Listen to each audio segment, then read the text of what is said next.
네, 오늘부터는 데살로니가 후서를 다룹니다. 후서의 내용도 전반적으로 전서의 내용과 비슷함을 알 수 있습니다. 자, 먼저 오늘 말씀 3절에서 바울은 데살로니가 교회의 형편에 대해서 만족을 표하고 그들을 칭찬합니다. 그들은 믿음을 가진 지 얼마 안 되었음에도 불구하고 계속해서 믿음이 성장하고 있다는 소식을 듣게 되었습니다. 또한 교회 안에 사랑이 풍성하다고 이야기합니다. 이처럼 바람직하게 세워지는 교회의 모습을 전해 들을 때에 바울은 무한한 기쁨과 만족과 감사를 드리게 됩니다. 그런데 데살로니가 교회에 지금 큰 특징이 있으니 이 교회의 형편은 박해와 환난 중에 있습니다. 근본적으로 이 세상은 복음을 환영하는 것이 아니라 복음을 거절합니다. 복음을 가진 신자를 환영하는 것이 아니라 핍박하는 것이 이 세상의 본질입니다. 요한복음 1장은요, 빛을 비추어 줌에도 불구하고, 진리의 빛을 비추어 줌에도 불구하고 세상은 빛보다 어둠을 더 사랑한 고로 빛을 거절한다고 말씀합니다. 이 원리와 똑같습니다. 바울이 복음을 전했을 때에 이방인들은 복음을 받아들였습니다. 데살로니가 교회에 허다한 이방인의 무리가 복음에 돌아왔다고 하지 않았습니까? 헬라인의 많은 귀부인들도 복음을 받아들였다고 했었습니다. 자, 그런데 놀랍게도 회당을 섬기고 하나님 말씀을 찾는다고 하는 유대인들은 바울에게 기울어지는 그 모습을 보고서 시기심으로 바울을 박해했습니다. 그래서 생명의 위협을 느낀 바울은 떠날 수밖에 없었습니다. 그런데 그 박해가 연장선상에서 교인들에게 계속되고 있는 것입니다. 그들은 바울이 있었을 때에 읍장을 동원했습니다. 읍장이라고 하니까 그 번역한 그대로 소읍의 우두머리로 이해가 되지 않습니까? 자, 그런데 내용을 보면은 데살로니가라는 도시는 그리스의 북쪽은 마게도냐 지방이라고 하지 않았습니까? 크게 우리가 한국도 뭐 북한 땅, 남한 땅 이렇게 큰 단위처럼 그렇게 큰 단위입니다. 마게도냐가 큰 단위입니다. 또 남부지방은 아가야, 대단히 큰 단위입니다. 그곳의 수도니까 뭐 서울이나 부산 이런 정도 위상이라고 할 수 있습니다. 그러니까 서울시장이라고 그러면 대단히 큰 권력자로 느껴지지 않습니까? 그러니까 여기 읍장이라고 번역이 되어 있지만 행정관입니다. 그러니까 데살로니가의 시장이라고 보면 될 것입니다. 그렇기 때문에 이 마게도냐 지역의 수도 역할을 하는 행정관임을 감안할 때 그 권력은 대단히 크다는 것을 알 수 있죠. 그래서 만약에 데살로니가 교회에 대한 박해가 이 국가 권력을 등에 업은 박해였다면은 이 교인들의 어려움은 대단히 컸을 거라는 겁니다. 또 뿐만 아니라 사람들의 직접적인 차별을 받았을 수도 있습니다. 그런데 놀랍게도 바울이 듣는 소식은 그런 큰 박해에도 불구하고 데살로니가 교인들이 그 환난을 잘 견디고 있더라는 것입니다. 이것은 바울에게 무슨 기쁨을 줍니까? 그들의 믿음이 참 견고하구나. 내가 이 떨어져 있었음에도 불구하고 나는 심었고 아볼로는 물을 주었으되 자라게 하시는 이는 하나님이시므로 하나님이 그들의 속에서 그들의 믿음이 견고하게 하시는구나, 이런 마음을 가졌을 것입니다. 그래서 그는 기뻐합니다. 그래서 바울은 이어지는 구절들에서 너희들의 인내와 믿음에 대해서 여러 다른 교회들에서 자랑하고 있다, 믿음의 열매에 대해서 자랑하는 것이죠. 그렇게 칭찬합니다. 자, 여기서 바울은 중요한 표현을 하는데요, 그것은 5절에 있습니다. 자, 이와 같이 나타난 것은 하나님의 공의로운 심판의 표라고 이야기합니다. 우리가 예수님께서 표적이라고 하실 때에 그것은 영어로는 사인이어서 증표, 하나님이 함께 하시는 증표로서 기사 표적이 나타난다 했을 때 그 표는 징표라는 뜻이었습니다. 근데 이 표는 무슨 뜻입니까? 금방 이해가 되지 않죠? 우리말로 번역되어 있음에도 불구하고요. 그래서 제가 헬라어를 찾아보니까 이 표는 증거물이라는 뜻이 있습니다. 그러면 이제 무슨 뜻입니까? 하나님의 공의로운 심판의 증거물, 무슨 뜻입니까? 이것은 풀어서 말할 때 하나님의 공의로운 심판이 펼쳐질 때 바울은 항상 이것을 염두에 두지 않습니까? 하나님의 공의로운 심판의 날이 온다. 그때 박해를 견딘 것은 여러분들의 신앙이 진짜라는 증거물로 사용될 것이다, 이런 얘기인 겁니다. 자, 5절을 찾으셔서 함께 읽고자 합니다. 함께 읽으십니다. 이는 하나님의 공의로운 심판의 표요 너희로 하여금 하나님의 나라에 합당한 자로 여김을 받게 하려 함이니 그 나라를 위하여 너희가 또한 고난을 받느니라. 아멘. 그렇습니다. 예수님께서도 본토와 친척과 또 이 세상의 많은 것을 버린 자는 이 세상에서 배나 받고 또 하나님 나라에서 영생을 받지 못할 자가 없다고 말씀하셨었습니다. 그 다음에 그 뒤에 이어서 박해를 겸하여 받을 것이다 이렇게 말씀하셨어요.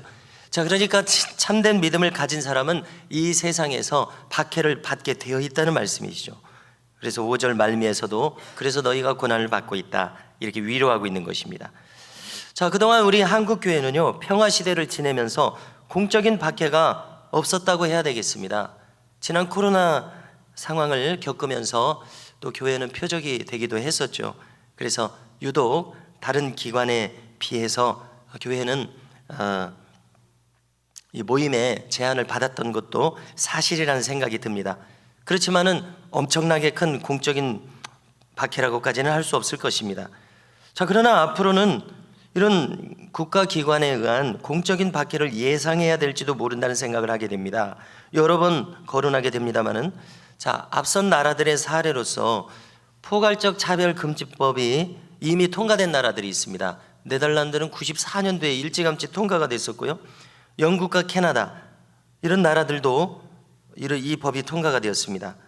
자, 그래서 그 나라의 사례들을 살펴보면요, 영국에서는 이 거리에서 전도를 하다가 재판에 넘겨진 목사와 전도자들이 200명이나 된다고 합니다. 재판을 진행하고 있으니까 그들이 상당히 심각한 처지에 놓여져 있는 것이죠. 벌금 같은 구려와 같은 그런 일들을 당하고 있어서 재판을 받고 있습니다. 자, 그들은 이미 법이 통과된 거로 길거리에서 전도하는 것은 차별금지법을 위반한 것입니다. 예고된 위험을 감수하고서도 공공장소에서 전도를 했다는 것입니다. 저도 거리에서 상당 기간 전도를 했었는데요. 자, 이 법이 통과되지 않았으면 아마 수천 명이 전도했었을 것인데 그럼에도 그러게 되면 통과됐기 때문에 전도하러 안 나왔겠죠. 그럼에도 불구하고 전도하러 나온 사람들이 있었던 것입니다. 자, 그래서 그들이 체포되고 벌금형에 처하는 이유는 기독교에만 진리가 있다고 전한 것이므로 타 종교를 차별하고 무엇이 진리라는 강요를 했다는 것입니다. 이거 법 위반이에요. 토마스 선교사를 통해서 대동강에서 우리에게 복음을 최초로 전해준 나라가 영국이었습니다. 그런데 영국이 이런 상황으로 전락했다는 것입니다. 지금 이 현 시대에 펼쳐지는 상황이에요. 자, 뿐만 아니라 교회 안에서도 차별을 포함하는 설교를 한다면은요, 수백만 원, 수천만 원의 벌금이나 손해배상금을 내야 하는 것이 영국 교회의 현실입니다. 그것은 교회 재정에 직격탄을 맞는 일이 되는 것입니다.